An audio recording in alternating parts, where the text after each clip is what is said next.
Vou falar então do inciso 4º do artigo 6º, que é a determinação para que a autoridade policial colete as informações do indiciado. Mas antes de falar do indiciado, só mais uma observação com relação à vítima, tá? Que eu ia fazer no bloco passado, mas achei que ia ficar muito extenso, então vou fazer agora. Diz respeito à Lei Maria da Penha, tá? Vocês devem saber que a Lei Maria da Penha trouxe uma série de inovações no ordenamento jurídico, né? Dentre elas, o fato de que um crime de lesão corporal simples, hoje em dia, quando é praticado na esfera da violência doméstica ou familiar, é considerado de ação pública incondicionada. Então, quer a mulher queira, quer não, quer ela deseje processar o agressor ou não, o interesse do Estado se sobrepõe ao interesse dela, é considerado uma ação penal pública incondicionada, tá? Por conta de uma inovação que teve no Código Penal, no artigo 129, parágrafo 9º. Mas, enfim, o que eu quero dizer para vocês? Quem que pese esse crime ser de ação penal pública incondicionada, muitas vezes a gente não consegue obter da vítima as informações corretas sobre o que aconteceu com ela, tá? Eu estudei ao longo do mestrado, na dissertação de mestrado, que o meu tema era a Lei Maria da Penha, eu estudei cerca de 13 mil registros policiais, e depois desses registros policiais eles se transformaram metade deles mais ou menos em processos, e eu estudei o conteúdo de todos os processos dos últimos 5 anos que caíram no judiciário, dos últimos 5 anos do tempo que eu estava estudando para trás, né? Mas enfim, o que eu quero dizer?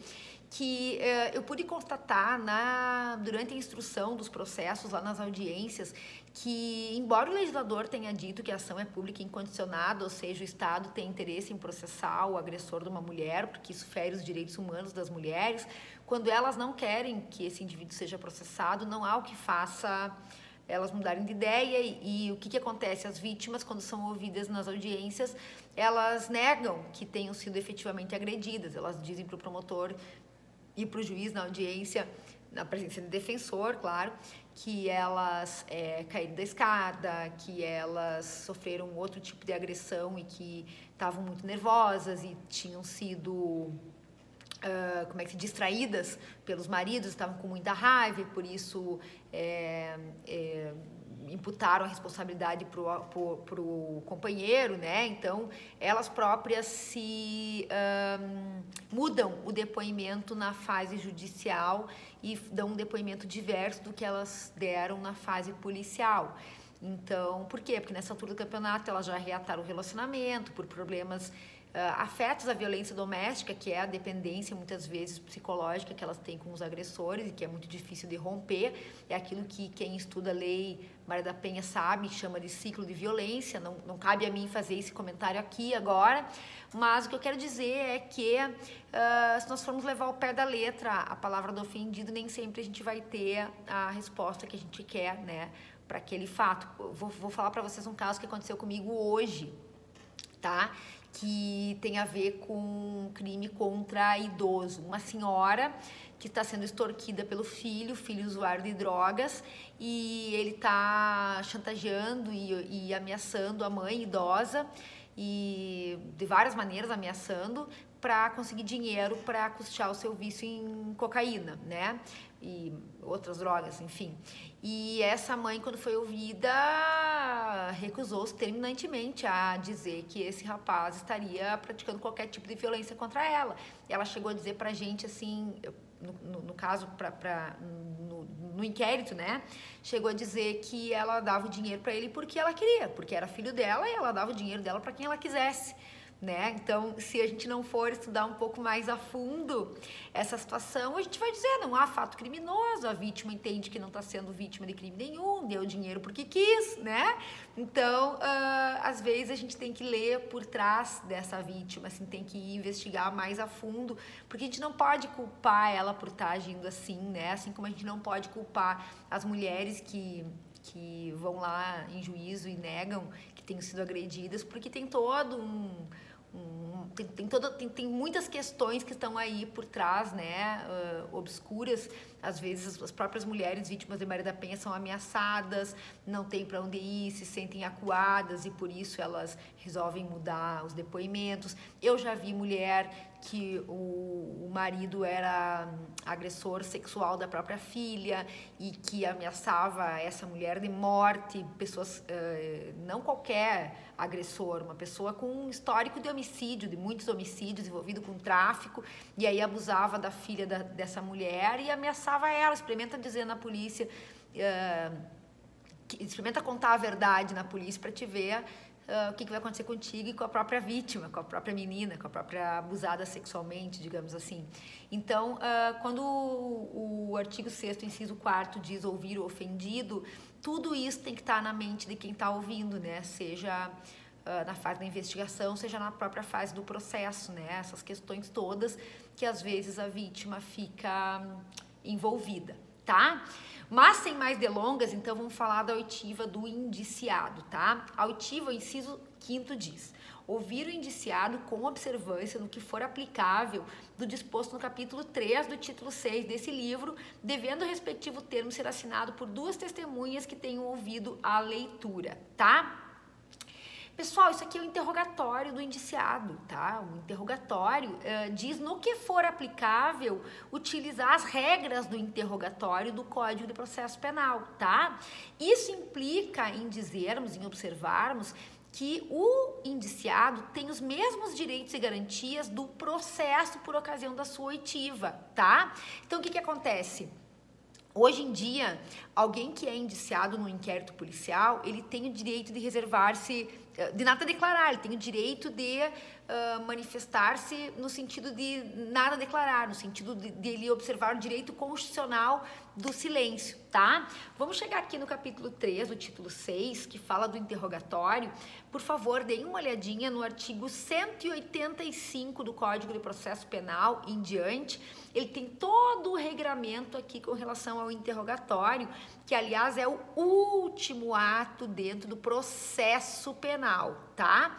No processo penal, falei para vocês que no interrogatório, lá no outro vídeo, no interrogatório, aliás, no inquérito policial, não tem nulidade. Então, o fato do indiciado ter sido ouvido lá no início do inquérito, isso não vai tornar o inquérito nulo de jeito nenhum, tá? Porque quem determina a ordem da realização dos atos no inquérito é a autoridade que o preside. A polícia, no caso da Polícia Civil, o delegado de polícia, e no caso da Polícia Federal, também o delegado de Polícia Federal, tá? Então, é no que couber, no que couber. Então, vocês vão ver lá no artigo 185 em diante, todas as regrinhas que tem para a oitiva no nosso caso aqui do indiciado. No caso do processo penal já vai ser o acusado, né? Depois que tem ação penal, passa a ser réu, então o termo não é mais indiciado e sim acusado, tá? O que a gente pode trazer aqui para o inquérito policial? Hoje em dia se entende, então, vamos lá, primeira questão, tem que ser dado para ele o direito ao silêncio, tem que ser, inclusive, alertado ele que ele tem esse direito constitucional ao silêncio, tá? A autoridade policial deve fazer isso, sob pena do juiz futuramente invalidar aquela confissão eventualmente feita pelo indiciado, pelo investigado, né? Tem que ser, então, esclarecido para ele que ele tem direito ao silêncio, tá? Primeira coisa. Segunda coisa, ele tem direito a ser acompanhado por um advogado. Isso houve uma alteração no próprio Estatuto do Advogado. Então, ele tem direito a ser acompanhado por um advogado nos atos afetos ao inquérito policial, tá? Isso não significa que a autoridade policial, qualquer autoridade policial que presida um inquérito, tenha que obrigatoriamente sair, desculpem a expressão, catando advogado para oferecer para o indivíduo que está ali prestando suas declarações. O que tem que acontecer é dar o direito para ele. Olha, o senhor tem direito a nada declarar. Não, mas eu quero declarar sim. Então, o senhor tem direito a um advogado, tá? E aí, sim, se ele tem direito a um advogado, ele pode, então, identificar quem é esse advogado, vai ser acionado. E aí, é o direito e não um dever que a autoridade policial tenha que providenciar a qualquer custo esse advogado para o interrogado, tá? E atualmente, o que a polícia tem feito, assim, em todos os casos que envolvam, em especial, confissões, além de oferecer, de dar direito para esse indivíduo, porque isso é obrigação ao advogado, a entrevista prévia com o advogado, além disso, as polícias têm filmado os depoimentos. Por que será, né? Porque depois chega em juízo, os bonitões chegam lá e dizem, não, doutor, excelência, excelentíssimo, meritríssimo juiz, né? Eu não falei nada disso na polícia, foi aquela delegada lá que me obrigou, me torturou quase até a morte, daí eu fui obrigada a dizer coisas que eu nem sei, eu nem li, me mandaram assinar. Então, geralmente é filmado esse ato do início ao fim, tá? Geralmente tem pessoas assistindo, que vão ser as testemunhas que depois vão assinar, tá? Para que não ocorra essa argumentação, e mesmo assim vocês sabem que como o réu tem direito a mentir, né, lá no processo, e ele tem direito a dizer o que ele quiser, né, um direito, uma garantia constitucional que a gente já estudou lá nas nossas aulas presenciais ainda.